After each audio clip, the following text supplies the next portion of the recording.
In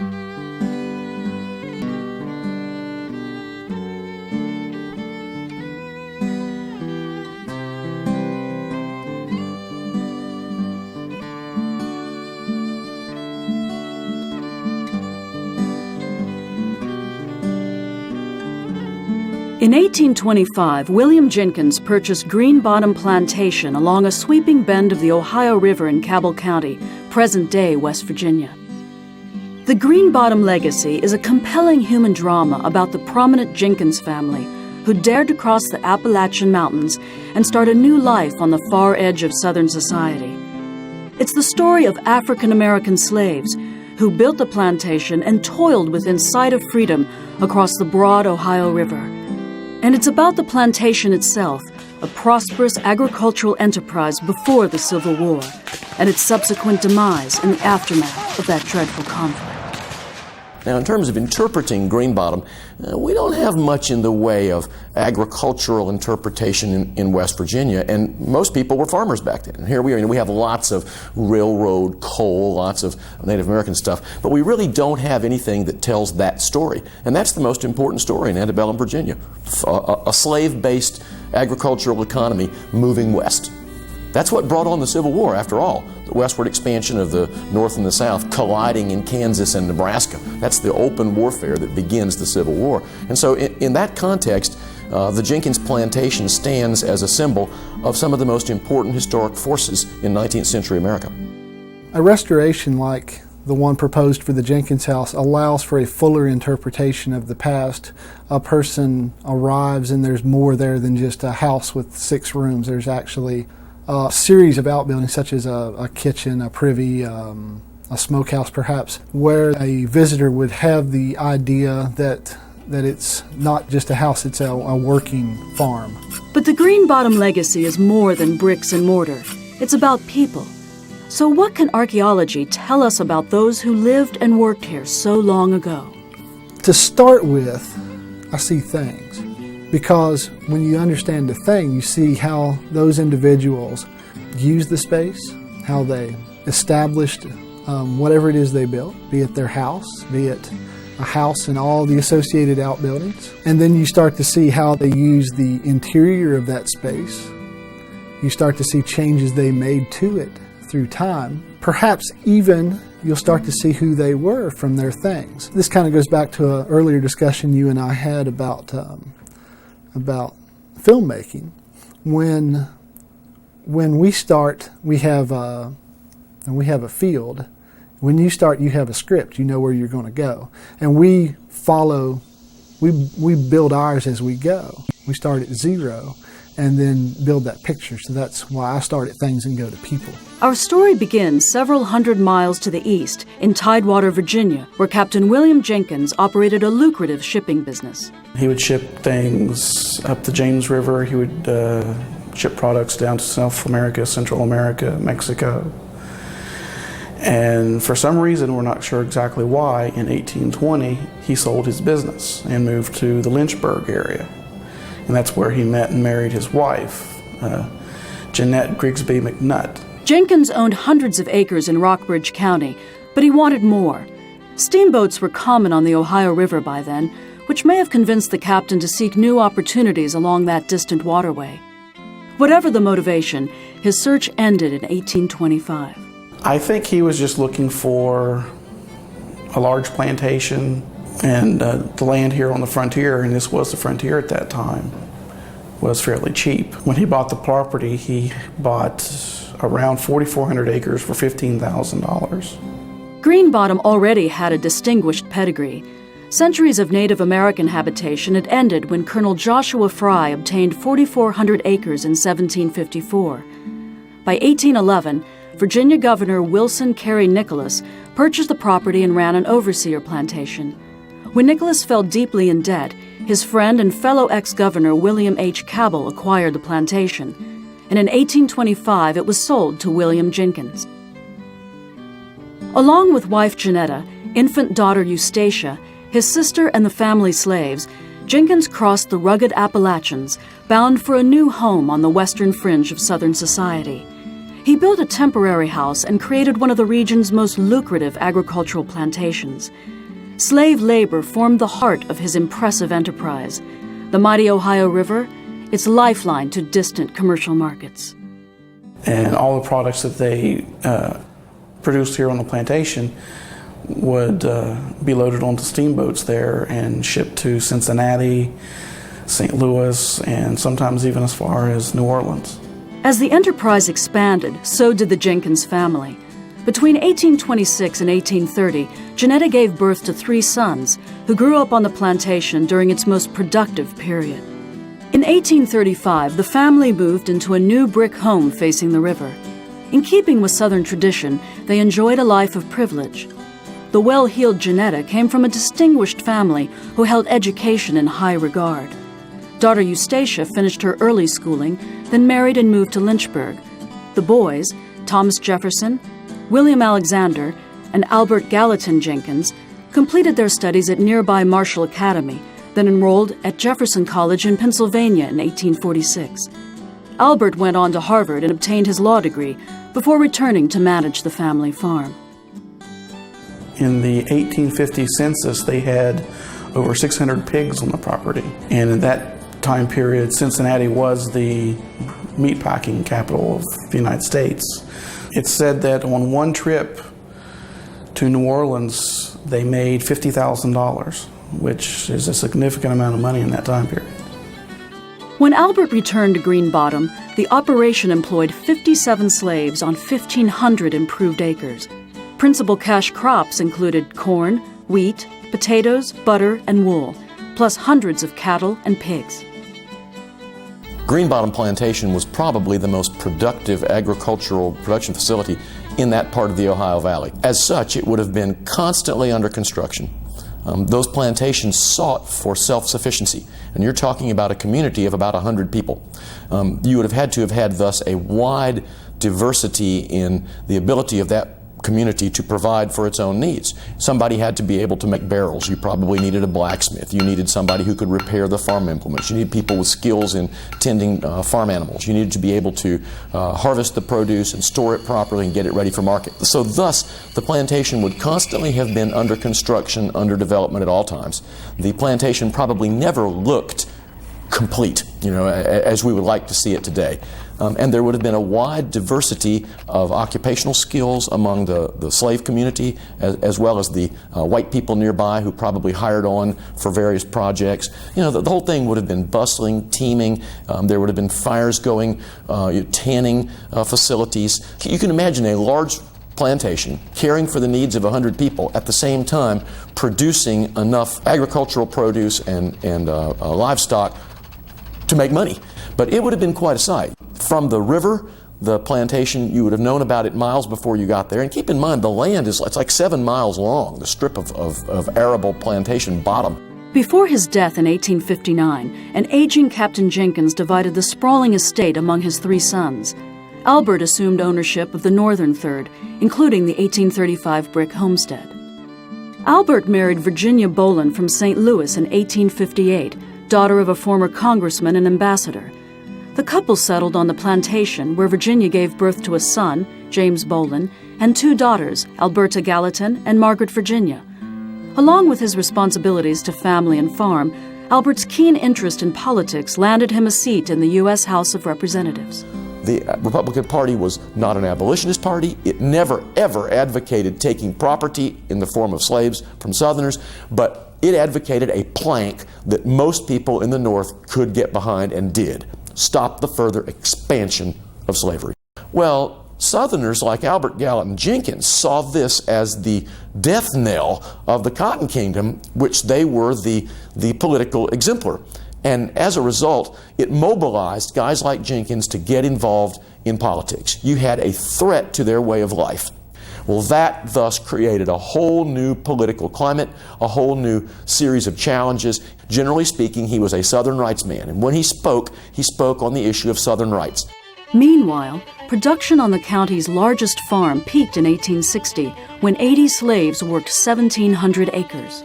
But massive change loomed on the horizon after Abraham Lincoln became president.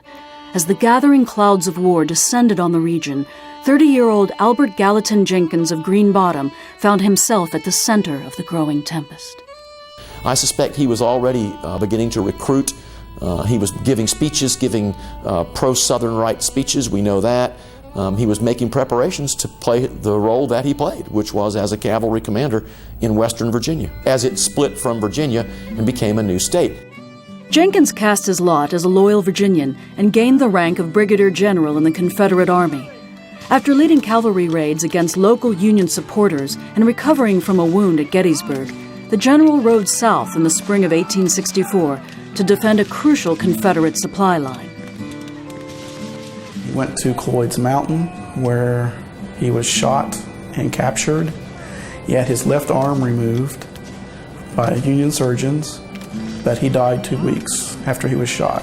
His own military exploits ultimately, I believe, contributed to his untimely demise and the ultimate destruction of the plantation, although the home remained, and it ceased to be a working plantation at the Civil War.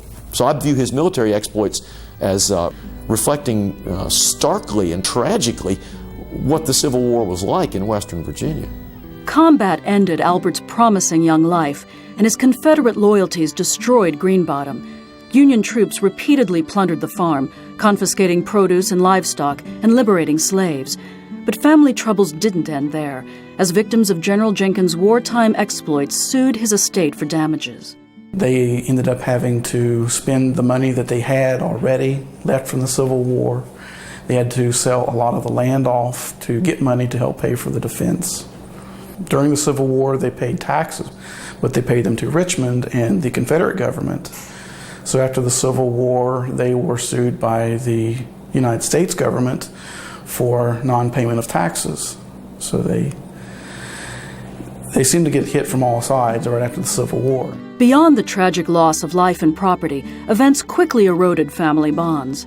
First, the widow Virginia married a northern newspaperman and moved to Ohio in 1869. Her father, James Bolin, was named guardian of her 3 young children, and he raised them elsewhere. Then, in 1871, the estranged Virginia filed suit against her children over the estate. Albert and Virginia's son, James, died in 1888. Daughter Alberta lived in St. Louis, where she made her acting debut at age 25. Under the stage name Alberta Gallatin, she gained fame and later founded the Edgar Allan Poe Society of America. She died in 1948 at age 87. The youngest child, Margaret Virginia, lived in Europe and traveled the U.S. as a lecturer and educator. She became an authority on Egyptian art and architecture and later moved to New York, where she engaged in library and schoolwork. Born scarcely a year before her father's untimely death, she had no personal memories of Albert. But Margaret Virginia held title to his estate and became the self-appointed guardian of the Jenkins legacy. Labeled as an eccentric by many who knew her, she returned to Green Bottom to claim her birthright in 1921. When she returned to the house, she really didn't have much in the way of a means for support. She just basically lived off the family fortune, which dwindled greatly.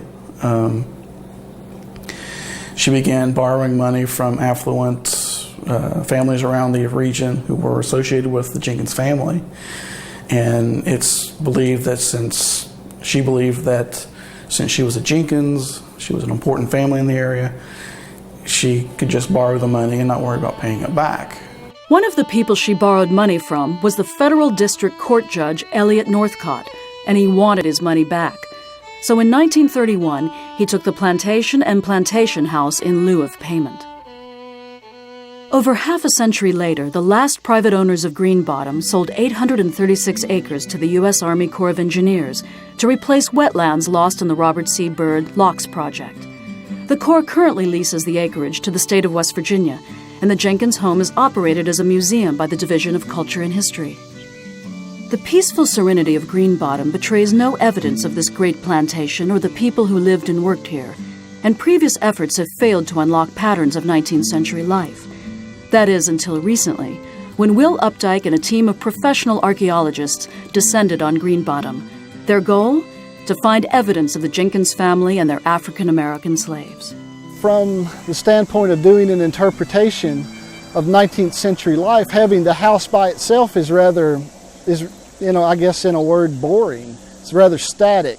We are trying to enhance the experience of a visitor to this site by finding these features like this that can be interpreted to add a fuller understanding of life in the 19th century. Before commencing to dig, Will's team had to determine the most likely locations for success. I kind of knew intuitively where to look for certain things. We had the house, and we also had the outbuildings that surrounded it to the rear, so we knew to look to the rear of the home. Also, another thing we could use is some previous archaeological research that had been done there. We knew there was a building located where we found and confirmed that it truly was a kitchen for the home. We knew that from some research done by cultural resource analysts in 1988. And one other good clue for finding one of the outbuildings was a nice pattern of dead grass where an archaeologist could look at that and identify that there was a buried foundation there just by the way the grass had died over top of it. Despite some obvious clues, pieces of the archaeological puzzle don't always fall neatly into place. One thing we commonly see is that a good location to live in the present time is also a good location to live in prehistoric times.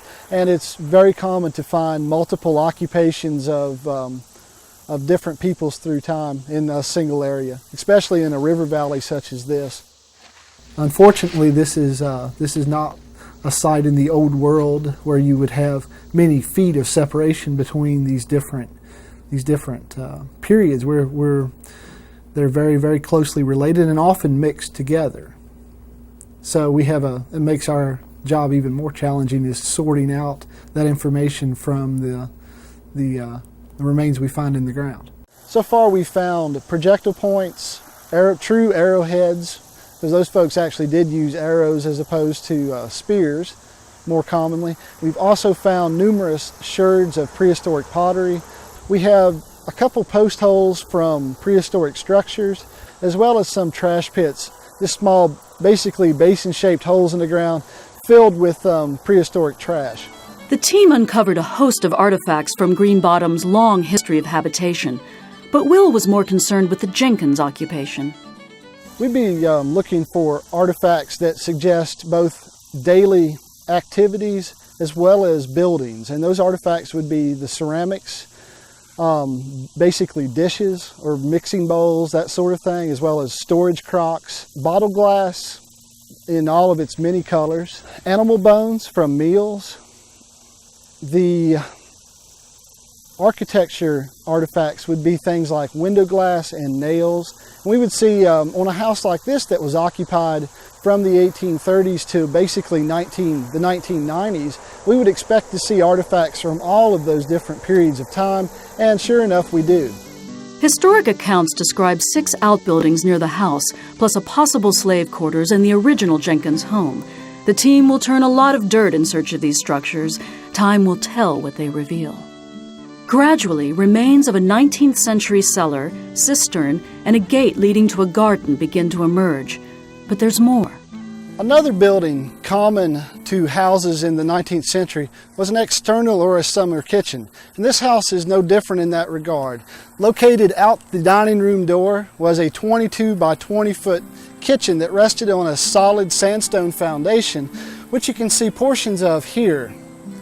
From a reconstruction standpoint, a type of feature that's important is to know the locations of doors and windows, and perhaps this porch area right here helps us determine where one of the doorways was.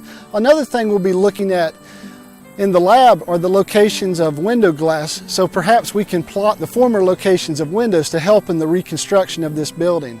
Things found in the kitchen lead Will directly to the people of Green Bottom. One is a porcelain cup and saucer with a gilded edge.